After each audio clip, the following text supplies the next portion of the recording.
to repeat a year of kinder or not to repeat the year of kinder before school? Annika, this is the question that many of us parents are faced with, and it is not an easy one. I know. And I think until you're faced with the reality of making this huge decision for your kid, you don't realise how emotional you can get when your kid might have to do another year while watching their friends move on. It's a toughie, and it's one that we know a lot of parents are faced with this time of year. So we wanted to bring in an expert to chat and give us some tips on how we can kind of wrangle this without the guilt, without feeling like something's wrong, and understanding, is it really the be all and end all, or is it actually going to be okay?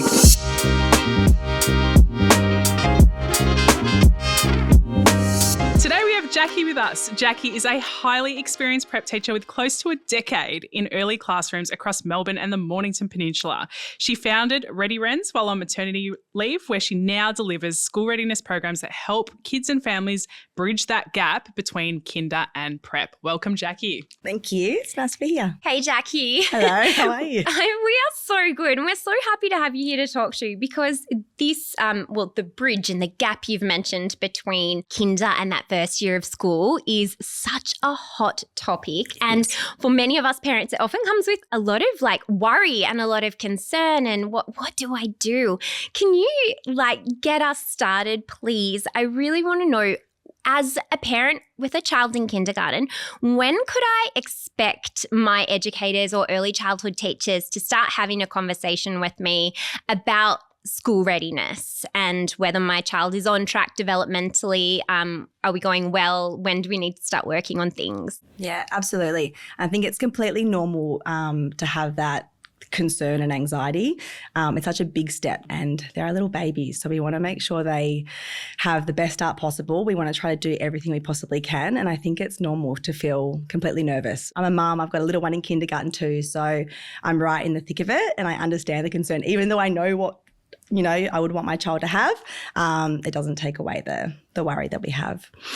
So if a child is in kindergarten, I can't speak on behalf of kindergartens personally. I'm a prep teacher, but my experience being in a prep classroom and as a teacher at Ready Wrens, we start the ball rolling, the conversations as early as possible. So as soon as we see maybe an area of a child's development that might need more support, I will flag that with families and start the conversation rolling as soon as possible.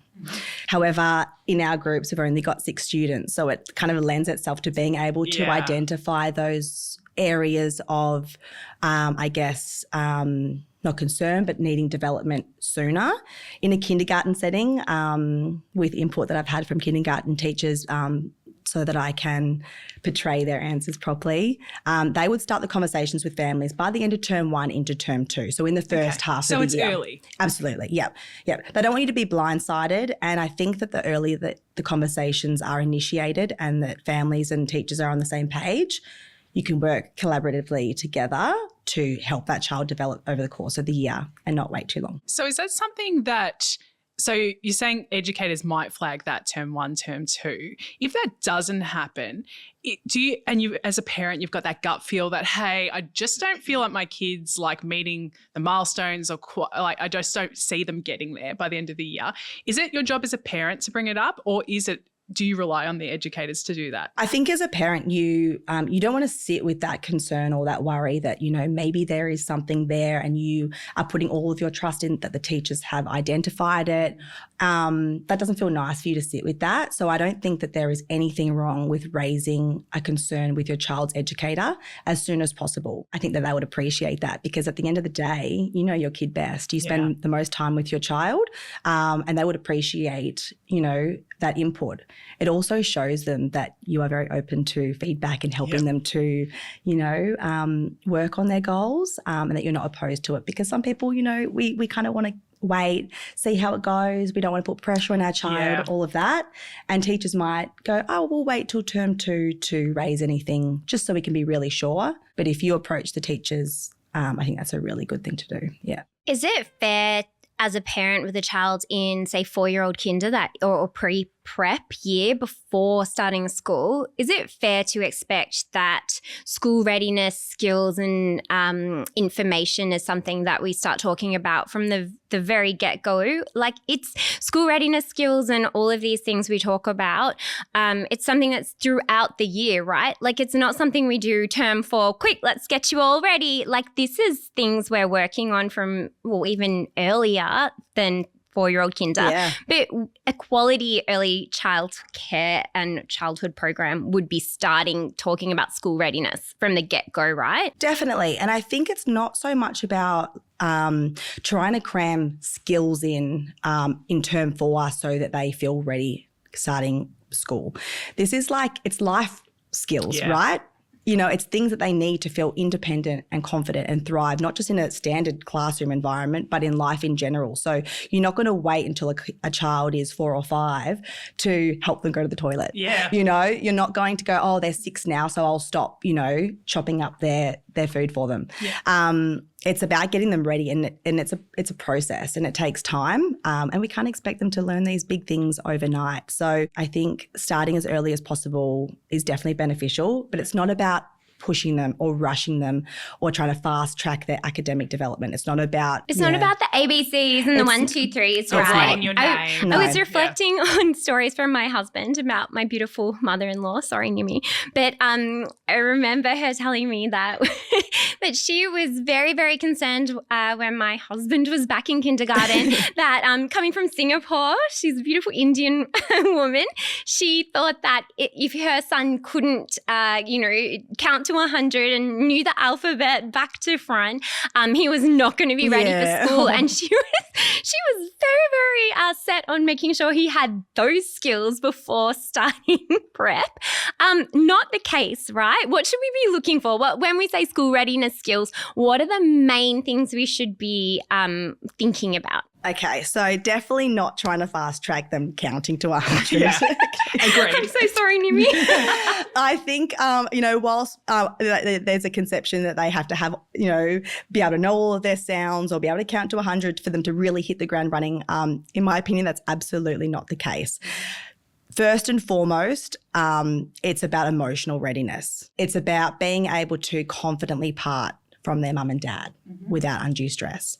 It's about being able to feel safe in that environment so that they can take in information, make friends, ask questions, feel comfortable, be willing to take a risk and have a go. If they are if they're anxious, if they have these big emotions that they aren't able to regulate themselves to bring themselves back to an optimal state of learning, then they're going to have a really hard time. So emotional readiness for me is the absolute number one priority when starting school.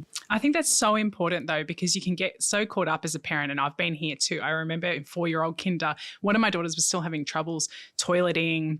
She definitely wasn't dressing herself and things like that. And I remember just being so freaked out that she would go to prep and be that kid that couldn't go to the toilet on her own. It ended up sorting it out. But I think you're so right that all that stuff can happen. They will happen quite naturally for your child in their own space. But it's that emotional and social kind of skills that will kind of hold fast when they get to prep or whether they need to repeat. Absolutely. So my son, he's in kindergarten at the minute, but he's April 18th, so he could have started a year earlier, and he just didn't have the emotional readiness. Academics, I think, he would be okay. Yeah. But this was the emotional readiness, parting from me was the tears. Mm-hmm. He wasn't able to enjoy his day. Mm-hmm. He wasn't able to participate. So it would have just really inhibited his ability to enjoy and really thrive in that year. I find that interesting too, because I've got a February baby and I started her early.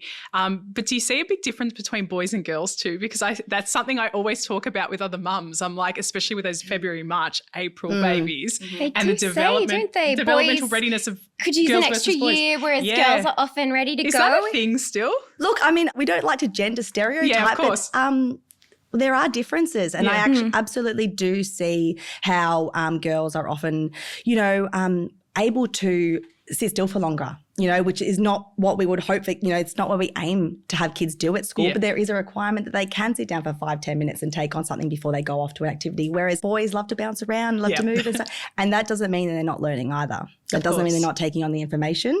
It's just they are different. That's a really good point. And we see differences between, language skills, communication skills, fine motor as well. Mm-hmm. Can I ask you a quick question about this? So reading lots of things at the moment, university studies, all sorts of things that are really concerned, I guess, about screen use at home. Yeah. And saying that children are coming into their first year of school not having the fine motor skills to, even pick up a pencil in some cases, to be able to sit on the floor. So I guess there's more gross motor skills, but to have the strength in their back to like sit and for any extended period to listen to a story or something during group time.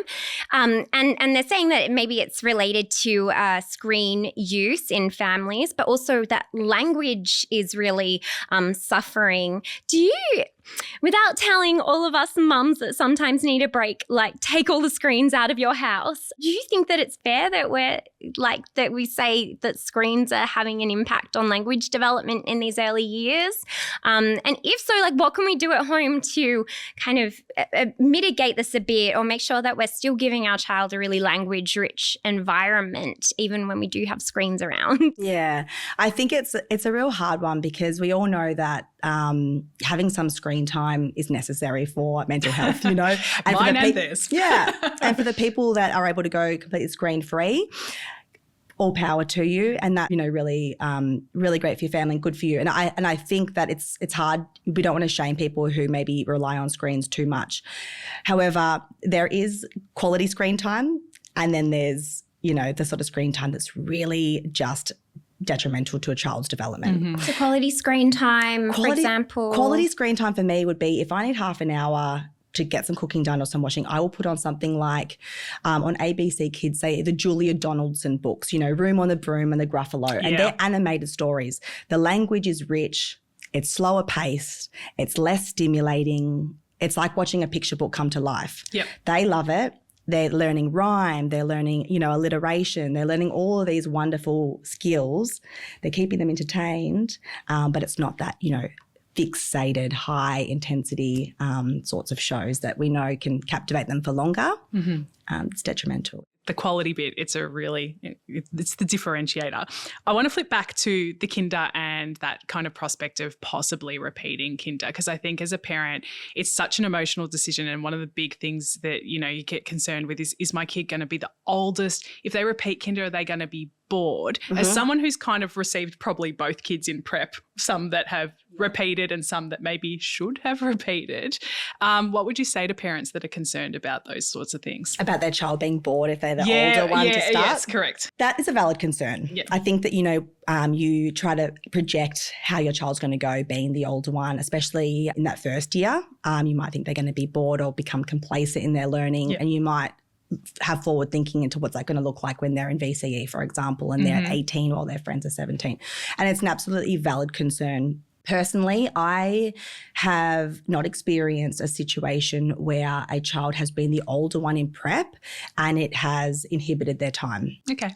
I have a very strong belief that and a trust in teachers that we are able to adapt and differentiate the learning on the fly to extend that student, to keep the ball rolling, keep them invested and extend them without them getting bored. Don't underestimate the ability that a teacher can change a lesson on the go so that you can cater for a wide range of abilities. So I don't have the concern about them being bored. It's easier to teach a child who is so ready and keep them engaged in their learning than it is to help a child who is too young, overwhelmed, underprepared. Yeah, not emotionally It's way ready harder either. to support that student than it is the older one. So I've had this conversation with mums too, and I've had family members who have had that kind of, should we repeat kinder or should we send them to prep and maybe repeat prep? Yep. Yeah, worry about it later. Worry about later so that they're with their friends and that you're not taking that, and we'll just see how it goes. If it's between the two, what would you suggest? Because I know that's kind of the way up that I've heard a lot of mums talk about. You mean an extra year of kinder, a repeated year in kinder? Or a repeated year in prep, which I haven't heard of happening a lot either. Does that even happen? I don't think it happens very often. Yeah, okay. I don't think it happens very often. I think that's for a few reasons. So if a child is to repeat kindergarten, that environment is a much more supportive and nurturing space for them to build the skills that they need. It's a slower paced environment for them to get ready, whereas school's jam-packed, the curriculum's really busy, and it's way harder to support them in their areas of need. So having the opportunity to repeat kinder, I would definitely advise in going into school. Also the social aspect, making friends, they establish their friendships so much more in the prep year. Yeah. Not just because they're with each other for more hours in the week, but they're also older. So keeping a child back and repeating prep, they would notice that difference a lot more, and so would their friends. And they're with that cohort for 7 years in primary school. That's right. So for 7 years, they're behind the peers that they started with. That's right. Yeah, because that's my opinion as well. And I think it's also important to note that, like, if they do start kindergarten in 3-year-old and the teacher identifies that there might be areas of concern, repeating 3-year-old could be great, because then they're going to have 2 years with that cohort prior to starting school. I guess that takes us to another question that I've been asked a lot by friends who have been in the position of thinking, like, do we do another year of kinder?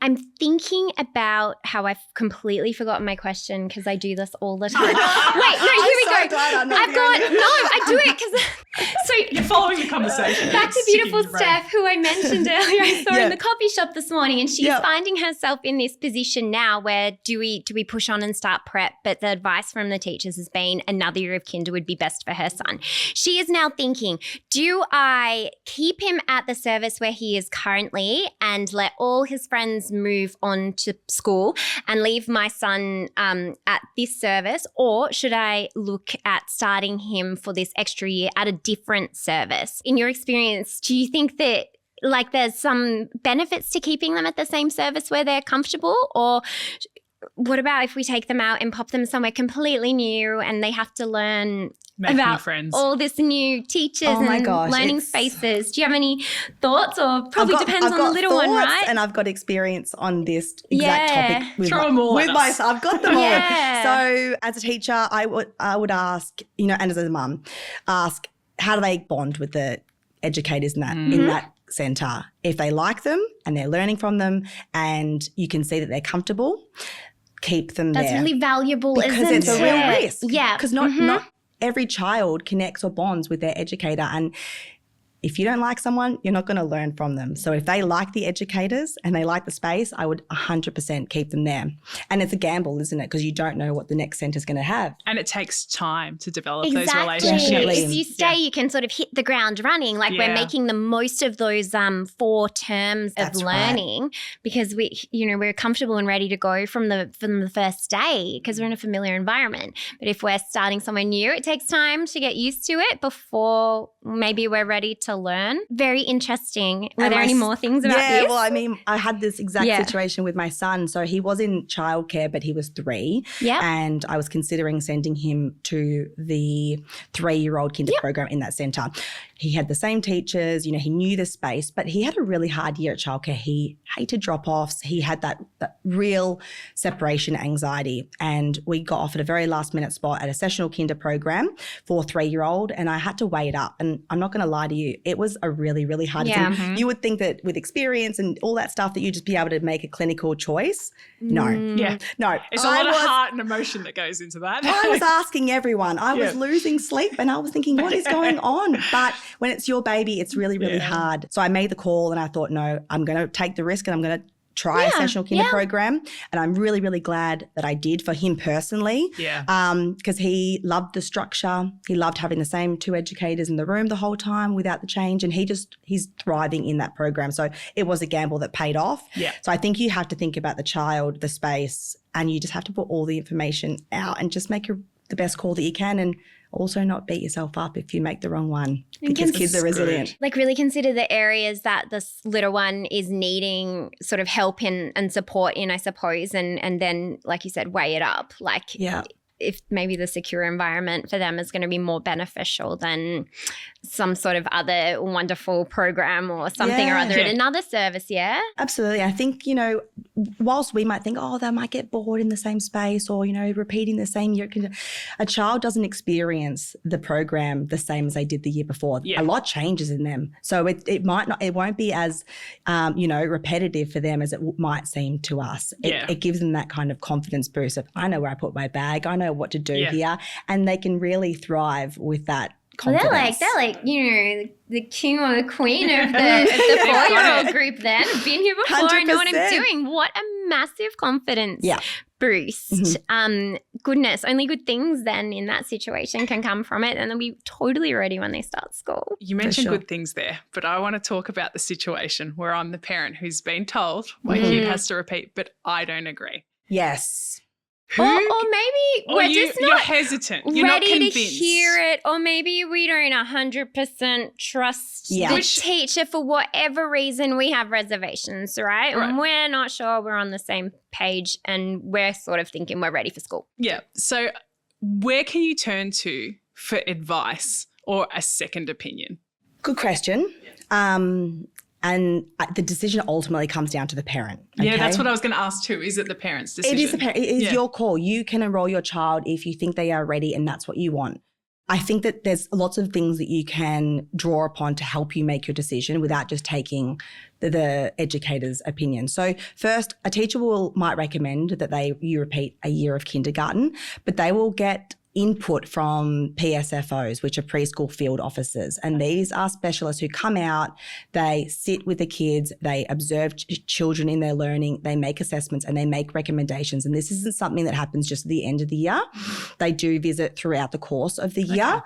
So they are working collaboratively with teachers and with parents and identifying areas of need as the year progresses. And they can also give specialist recommendations, allied health professionals and staff referrals for that. So if you've got an educator who is advising that you repeat school, you've got a pre-service field officer that's recommending that another year would be beneficial. But in your gut, you think, no, you know what, I do really think that they're ready. My advice would be to continue with your school enrolment. Get them to go to the transitions towards the end of the year. Have them engage with their prep group.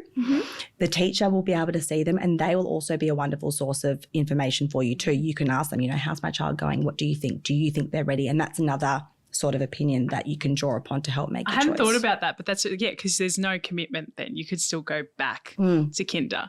And I know I've had a friend in the situation where her son had a speech delay, for example, and they've brought in a speech pathologist to do an assessment because I know a lot of kids who have global developmental delay, for instance, fall into this bucket as well.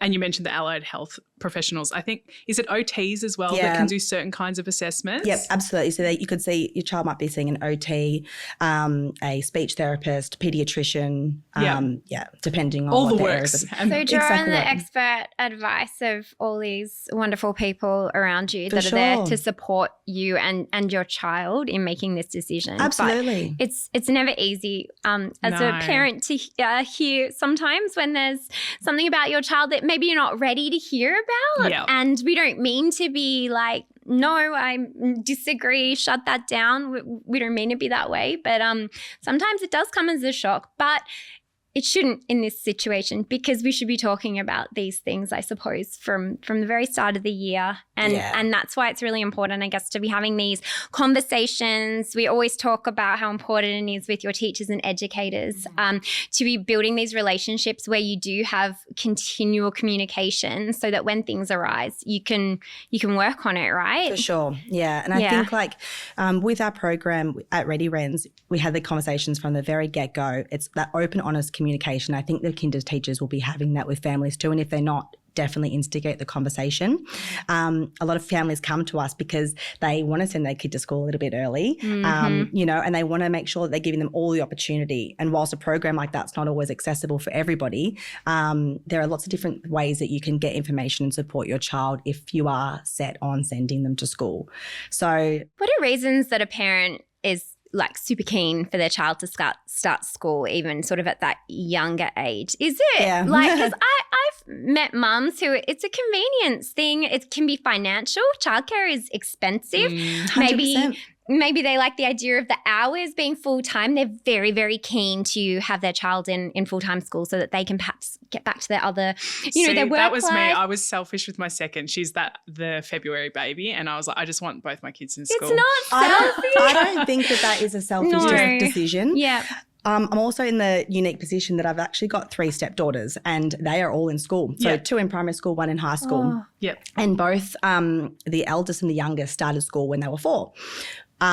2 completely different kids, different situations. Yes. And, I wasn't in charge of making that decision, and I may or may not have made different decisions. But some people, they need to get back to work. Yeah. It's a tough time and we need 2 incomes. A lot of us do. Mm-hmm. So I think sometimes, maybe your child would benefit from another year, but you've got to get back into the workforce. And I don't think we should feel guilty or say that it's selfish or anything like that if we do put them into school a year earlier. Yeah, I think as well as as long as you're advocating with their supports and, like you said, communicating with the educators and maybe going to those transitions and asking the school how they can further support, knowing there may be a bit of a gap. I think that's really important. And some schools will have programs, support programs, even professionals like speech pathologists who might be able to support students within the school. Yeah.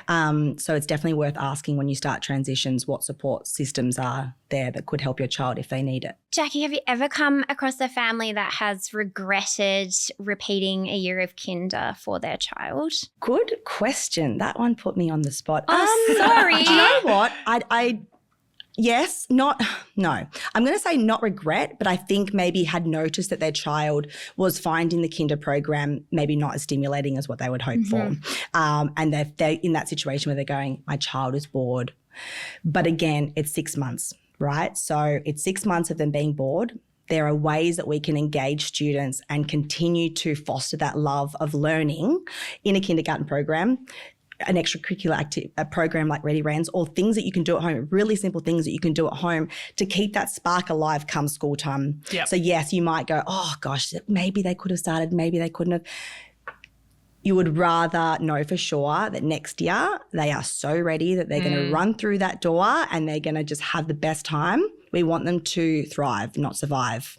So, yeah, that's a good one. I like that. Yeah. Thrive, not survive. Yeah. Not survive. That's really good. Do you know what though? It's we say that for the little ones starting school, but also thrive or survive is very much for the parents in the first year of school. Surviving. And the jump from kinder to school is very much a thrive or survive for some people. So really interesting that you put it like that. But yeah, I feel we're all surviving. We are all surviving. And I think that's such an important message outside of everything we've been talking about today, that every case is individual. And I don't think anybody graduates from high school and at the point of graduation does someone ask you if you repeated kindergarten. No. Like, I know in the moment I have been there and I know how emotional it is, but this is, once you get through this stage, life will move on and everything will be okay. But it is hard in that situation to kind of understand that and believe it. Definitely. And I think you would rather have a child repeat kindergarten and maybe them be bored for 6 months